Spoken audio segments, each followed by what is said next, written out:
सुंदरपुर नाम के राज्य में एक सुजेन नाम की लड़की रहा करती थी। उसके भाई का नाम था एलन। दोनों एक दूसरे से बहुत प्यार किया करते थे। उनके घर में उनकी सौतेली माँ चाला और उसकी बेटी शलाका रहा करती थी। वो दोनों माँ बेटी सुजेन को हर प्रकार की तकलीफ देने की कोशिश किया करते थे। शलाका दिखने में थोड़ी बदसूरत होने के कारण चाला सुजेन से अच्छा बर्ताव नहीं किया करती थी। एक दिन चाला सुजेन से, अरे सुजेन, मेरे लिए दूध लेकर आओ। जी माँ, अभी लेकर आई। ऐसा कहकर सुजेन जल्दी से चाला के लिए दूध लेकर आती है। चाला कुछ जादू कर रही थी।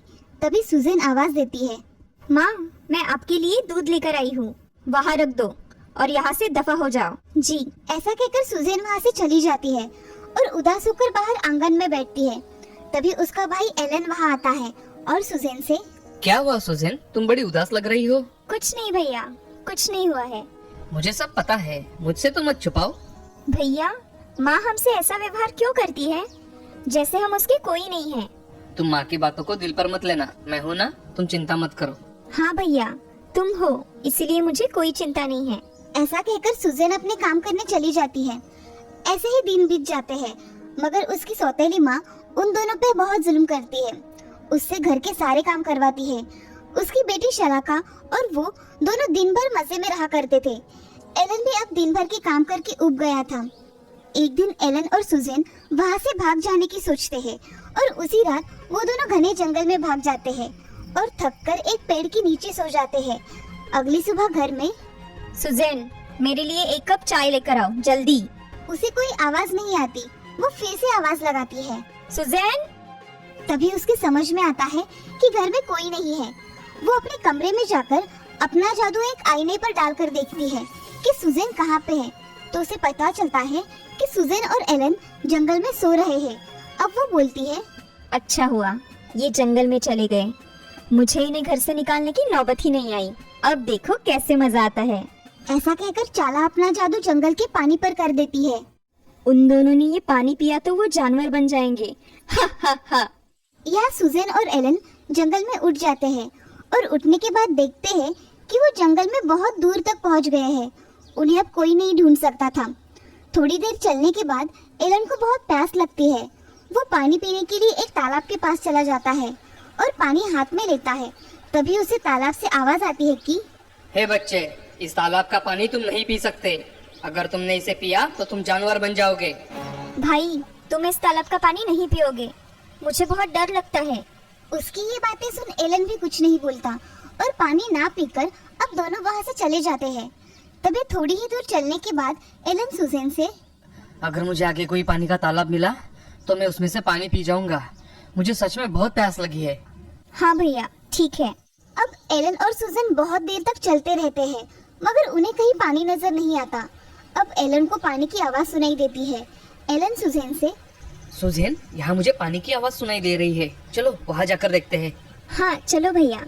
वो दोनों पानी की आवाज सुनकर नदी के पास चले जाते हैं। उसके पानी को देख एलन जल्दी जल्दी पानी पीने के लिए पानी हाथ में लेता है। तभी नदी से आवाज आती है कि, बालक रुको, इस नदी का अगर तुम पानी पियोगे तो तुम जंगली पशु बन जाओगे। ये सब सुनकर सुजेन एलन को पानी पीने से मना करती है, मगर इस बार एलन उसकी बात नहीं मानता और वो पानी पी लेता है। पानी पी लेने के बाद एलन एक हिरन में बदल जाता है। वो खुद को हिरन बना देख बहुत दुखी होता है।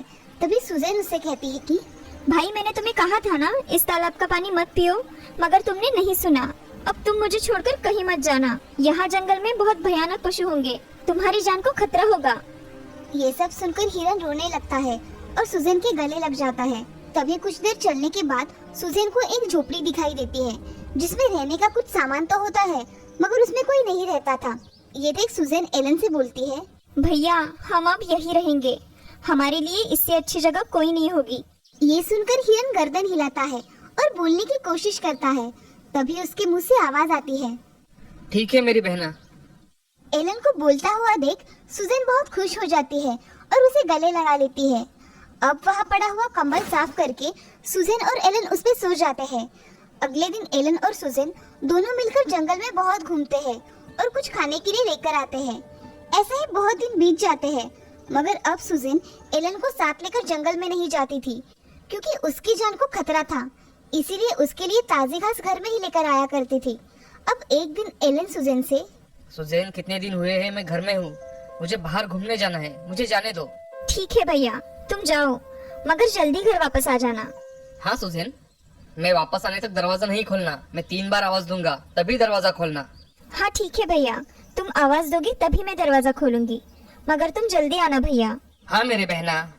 ऐसा कहकर एलन वहाँ से दौड़ते हुए जंगल में चला जाता है। बहुत दिनों बाद आने के कारण एलन बहुत खुश था। वो बहुत सुंदर दिख रहा था, उसका शरीर जैसे चमक रहा था। अब एलन जंगल में इधर से उधर और उधर से इधर घूम रहा था। उसी समय उस राज्य के राजकुमार रविसेन वहाँ से गुजर रहे थे। वो शिकार करने के लिए उस जंगल में आते हैं, मगर उन्हें कुछ नहीं मिलता। कुछ समय जाने के बाद उन्हें एक हिरन दिखाई देता है। उस हिरन को देख राजकुमार उसकी शिकार करने के लिए उसके पीछे जाते हैं, मगर वो हिरन तभी घर जाने के लिए निकलता है। राजकुमार देखता है कि हिरन एक झोपड़ी के पास आकर कुछ बोलता है। मेरी प्यारी बहना दरवाजा खोलो, मेरी प्यारी बहना दरवाजा खोलो, मेरी प्यारी बहना दरवाजा खोलो। ऐसा 3 बार कहकर ठकठकाते ही सुजैन दरवाजा खोलती है और तभी राजकुमार देखता है कि एक सुंदर लड़की दरवाजा खोलती है और उस हिरन के साथ घर में चली जाती है। ये सब पेड़ के पीछे छुपा राजकुमार देख लेता है और मन में, अद्भुत, ये लड़की कितनी सुंदर है, मेरी तो उससे नजर ही नहीं हट रही, मगर ये हिरन के साथ क्या कर रही है। ऐसा सोचकर राजकुमार वहाँ से चला जाता है और अगले दिन राजकुमार वहाँ आकर दरवाजा ठकठकाता है और एलन जैसे शब्द बोलता था वैसे ही शब्द बोलता है। तभी सुजैन दरवाजा खोल देती है। दरवाजा खोलते ही सुजैन उसके आगे एक नौजवान सुंदर राजकुमार देखती है। उसकी नजर उससे हटती ही नहीं। तभी राजकुमार सुजैन से, माफ कीजिए, मैंने कल आपको यहाँ देखा, इसलिए मैं आपसे बात करने चला आया। मैं इस राज्य का राजकुमार रविसेन हूँ, आप मुझे बहुत पसंद हो। ये आप क्या कह रहे हो राजकुमार? मुझे कुछ समझ में नहीं आ रहा है। मैं आपसे विवाह करना चाहता हूँ, क्या आप मुझसे विवाह करोगी? सुजैन राजकुमार की ओर देखती ही रहती है और उसे उसकी और एलन की कहानी बताती है। सब सुनने के बाद राजकुमार, मुझे इससे कोई फर्क नहीं पड़ता, आप शादी के लिए तैयार है या नहीं ये बताइए। हाँ राजकुमार, मैं आपसे शादी करने के लिए तैयार हूँ, मगर मुझे ये बात मेरे भाई को बतानी होगी। जी बेशक, आप उन्हें बताइए, मैं चलता हूँ। आप कल हमारे राज्य में शाही मेहमान बन के आइए, मैं आपकी राह देखूंगा। ऐसा कहकर राजकुमार वहाँ से चला जाता है और सुजैन को ये सब एक सपने की तरह लगता है। तभी वहाँ एलन आता है। एलन को देख सुजैन उसे सारी बात बता देती है। भैया, आज यहाँ इस राज्य के राजकुमार आए थे, उन्होंने मुझसे शादी करने का प्रस्ताव सामने रखा है। सच में सुजैन? हाँ भैया, उन्होंने कल हमें उनके राज्य में बुलाया है। फिर कल हम राजकुमार के राज्य में जाएंगे। ऐसा कहकर एलन और सुजैन आगे पार्ट 2 में देखिए।